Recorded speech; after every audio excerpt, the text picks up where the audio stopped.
What's up everybody, it's your boy Dudeface here and I'm back with some more GTA 6 videos for you guys. So today we're back with some Sav reactions and this video is titled What's Really Going On with GTA 6's Online Mode. Before we get into it, don't forget to comment, like, share, subscribe, turn on post notifications, all of that good stuff. Follow my socials, TikTok, Instagram, and Discord, they'll be in the description so I can get more views, likes, clicks, comments, shares, subscribers, money, clout, fame, so I can feel superior to everybody else and stop living this shit existence. With that being said, let's get into it. Well, let me check my OBS sound levels again. Okay, everything's good. Let's go. That's something I have to be doing a lot now. We haven't seen a single frame of GTA 6's online mode. No leaks, no trailer, nothing. And yet, it might be the most important piece of the entire game. When you look back on how Rockstar's moved over the last decade, certain things start to line up. GTA 6 Online might be a whole lot bigger than you think. If you're a GTA fan, hit subscribe. You'll be glad you did. I'm Sav. This ain't your average YouTube clickbait. Let's dive in. So when GTA Online dropped back in 2013, it was kind of a disaster. Not talking about content, just the basics. We had servers crashing, characters getting wiped, money glitches everywhere, car dupes. Money glitches is still going on. I don't even consider that a big issue. But I didn't know any of that because I didn't start playing it until 2016. That's when I got my PS2 copy of the game. And that's probably what surprised Rockstar the most. Even when the game barely worked, players kept logging in. They kept grinding, messing around, trying to build something. And honestly, back then there wasn't much to do. We didn't have heists, there was no CEO offices, no Oppressor Mark II. You couldn't even own more than one property. It was bare bones. But there was just enough to get people hooked. And the shark cards were already there. They didn't push them too hard early on, but the system was in place. If you didn't want to grind, you could pay to skip it. So what Rockstar got almost by accident was this perfect storm of chaos and player data. It became a live test. How much frustration would players deal with, and how much would they pay to skip it? That was the real beginning. Not a polished launch, just players refusing to walk away from something with great potential. So a couple of years go by, and Rockstar starts looking at the numbers and goes, okay, maybe this thing actually works. That's when the real updates started dropping. In 2015, suddenly GTA Online had real structure. Team role dropping. In 2015, suddenly GTA Online had real structure. Oh. And that's right when the PC version launched. The PC version launched in April 2015. Planning, big payouts, a reason to actually coordinate. And after that, they just kept stacking more on top. CEO offices, biker gangs, gun running, smuggling, crates, bunkers, nightclubs. Every update brought a new system, another way to grind, another thing to own. GTA turned into this weird criminal empire business simulation. But instead of spreadsheets, you were moving product from a nightclub basement while dodging missiles from flying cars. This is when the chaos fully took over, and Rockstar leaned into it. I'm not gonna lie, when I play GTA Online, it feels like... It really does feel like a CEO simulator because I'm just driving around, getting product, selling this, restocking on that, making sure this business has all its equipment, its capital upgraded. It's literally work. They stopped worrying about balance and just let people have fun with the toys they provided. You want orbital strikes? Sure. Flying DeLorean with missiles? Done. The game became a theme park, loud, messy, totally overloaded. And yet it worked. The grind got heavier, shark cards became more tempting, whales were born, and people kept playing. It became a loop. Grind, flex, grind harder, maybe spend real money, flex harder. And that loop made Rockstar a fortune. Almost $10 billion to be exact. Now here's where things get interesting. Wow. While Rockstar's building this chaotic economy, oppressors flying around, CEOs pushing product, another movement starts picking up quietly behind the scenes, outside of the main game. Players start creating their own rules. They jump into RP servers like NoPixel and Fivem, and suddenly GTA isn't just about mayhem anymore. It's also about identity and personal stories. It's real life. You log in as a cop, club owner, a gas station clerk with a whole backstory. ChatGPT gets 123 million visits a day, and most people still use it like a toy. It's a whole character building simulation. And this scene just explodes. Streamers latch onto it, YouTubers make whole series around it, Suddenly, GTA is less blow stuff up and more live out a life. And the wildest part, Rockstar had nothing to do with it.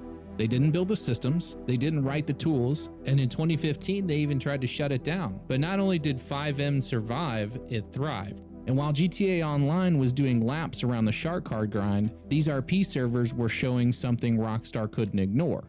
Players wanted more than chaos, they wanted a story, structure, community. It wasn't GTA Online 2, but it kind of felt like a sneak peek at what that could look like. And then comes Red Dead Online, and Rockstar tries something completely different. Slower pace, more grounded, real roles like bounty hunter, moonshiner.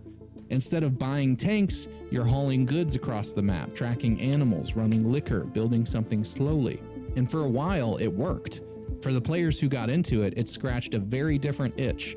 It felt like Rockstar was testing something. Like, could we make a structured, immersive sandbox that people still care about? And for a time, the answer seemed like, You know, I have not touched Red Dead Online at all. I don't even know what it looks like, other than what I just saw there with the username above the horse. Was it above the horse? Hold on, I was so caught up in eating the waffle. Yeah, it yes, was. sandbox that people still care about. And for a time, the answer seemed like yes. But then, crickets. A few seasonal updates, maybe a new outfit here or there, then silence. Support dried up. The community stuck around, but the game stopped evolving. And that says a lot. Not because Red Dead Online was a failure, but because Rockstar probably got everything they needed from it. They got the confirmation. They saw how people responded to slower pacing, to defined roles, to living world systems. They took notes, and then they shifted focus, straight to GTA 6. Then in 2023, Rockstar makes a move that nobody saw coming. They buy CFX.RE, the very team behind Fivem and Red M. No big announcement, no PR campaign, no hype trailer. Oh, so I guess Red M is the Red Dead Redemption equivalent to 5M. 5M is, well, obviously Grand Theft Auto 5 and Red M is Red Dead Redemption. Okay. And then No Pixel is a GTA 5 alternative to 5M. That was a really smart move because now there's roleplay service and everything, so they really, it's gonna be a real life simulator now. No big announcement, no PR campaign, no hype trailer. They didn't buy a game studio, they bought the folks who made roleplay possible. The same people who created the systems that Rockstar never touched, but always allowed quietly. Why? Why would they do something like this? Well, what most people don't know is that Rockstar already had their own internal... Alright, let me just read this real quick. Inside the character 20 million. Oh, 20 mems. Not bad. I learned later that they were working on a 5M killer inside of Rockstar. They were given 0 sources, 0 debug symbols, and 0 info, so I'm not sure how they were expected to succeed. The project failed and supposedly died 2 years before we joined. We were supposed to be advising and judging our team and reporting back to Rockstar on what we were like. What we are like? I guess they've forgotten, what do you call it, apostrophe there. Obviously they were not impressed. This led to the project being revived. It's easy to just buy it. Hold on, did I say the right thing? Apostrophe.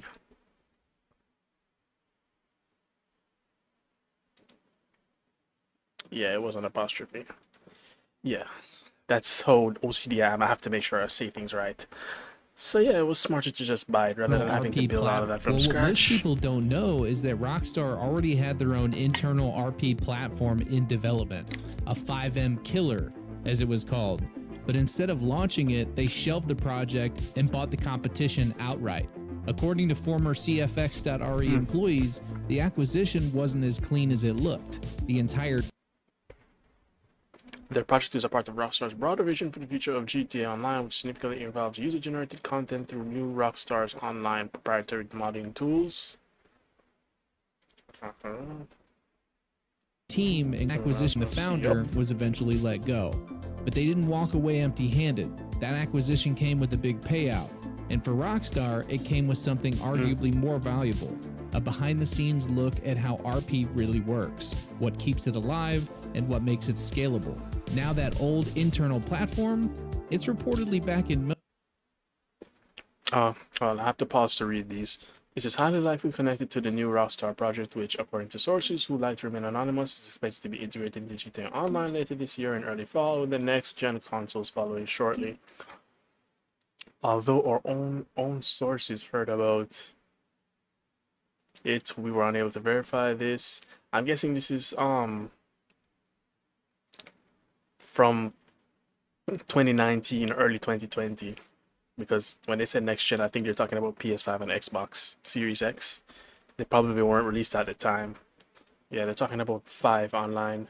Although our own sources heard about it, we were unable to verify this. The possibility of bringing it to consoles will also serve as a way to keep the game alive once updates still alone and GTA 6 arrives. Yeah, so they are talking scalable. about 5. Now that old internal platform, it's reportedly back in motion, rebuilt from scratch using everything Rockstar's learned from inside the system. The goal, according to those same resources, is a full-blown Rockstar-owned roleplay framework. They didn't just buy the modders, they bought the blueprint, then buried the team and started building it all over again. All right, so what could GTA 6 Online actually look like? Well, here's what we know. It's launching with a massive single-player world, but that world feels like just a foundation, not just for a story, but something much bigger. GTA Online made Rockstar billions of dollars, so there's no way they're not planning something massive for GTA 6. And with a budget somewhere between $1 and $2 billion, I think they're playing the long game. So let's do a little bit of speculation based on history. Red Dead Online gave us a preview. Each role had its own gameplay loop. Not super deep, but it worked. Now imagine GTA 6 builds on that. You start off as a rookie cop, you're handling traffic stops, minor incidents, slowly working your way into detective work. Like if LSPDFR was a vanilla experience. Or maybe you're a smuggler, a fixer, a club owner. You run product, launder money, maybe build a name for yourself. It's less about click this button to sell crates and more about how you operate in the world. And what if your path actually shaped the gameplay? Like who you meet, what jobs you get, how the world reacts to you. And I know somebody's already in the comments down below saying, bro, you could already be a CEO in GTA Online. And sure, technically you could, but nothing really changed based on what you did. It was all just surface level, just something to grind for, more unlocks, more money. But what we're talking about here is a real identity, a real structure. We'll probably still have nightclubs, car shops, safe houses, but what if your businesses were tied to your role? What you own determines what gameplay is available, how people treat you, where you can go, specific unlocks that only that role gives you. Suddenly your gear isn't just for flexing, it's part of your identity, who you become. Like the Red Dead Bounty Hunter or the Red Dead Moonshiner. Less about XP bars and unlocks and more about a reputation. Are you respected? Less about XP bars and unlocks. Red Dead Bounty Hunter or the Red Dead Moonshiner. Less about XP bars and unlocks and more about a reputation. The wind blowing on his respected, clothes. Feared, infamous? That could change everything. Who hires you, who avoids you, what opportunities show up. A world that actually knows who you are.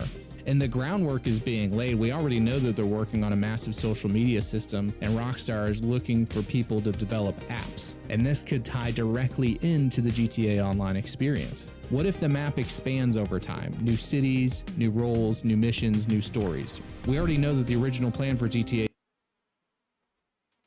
Alright, reading again by Bloomberg. Rockstar wanted to include large portions of North and South America but had to be reeled in. I like that. They can say that for 7. Original plans for the title, which is codenamed Project Americas, were for it to be bigger than any Grand Theft Auto game to date. Early designs call for the inclusion of territories modeled after large swaths of North and South America, according to people familiar with the plans. I'm guessing a lot of that North and South America plan was to have like drug smuggling into like Latin American countries. I imagine they had a lot of missions planned for that. That's the first thing that comes to my mind. New missions, new stories. We already know that the original plan for GTA 6 was to include a massive region of North and South America, and they had to scale everything back. So it's not a crazy speculation to think that the GTA Online experience will do something along those lines. Not necessarily DLC or sequels, but one online world that grows. And then there's the wild card, CFX.RE. Now that Rockstar owns the Fivem team, maybe we get private servers, custom rule sets, official roleplay tools baked into the game from day one. More mod friendly. Maybe you and your crew have your own part of the map, your own vibe, your own enemies, your own laws and rules.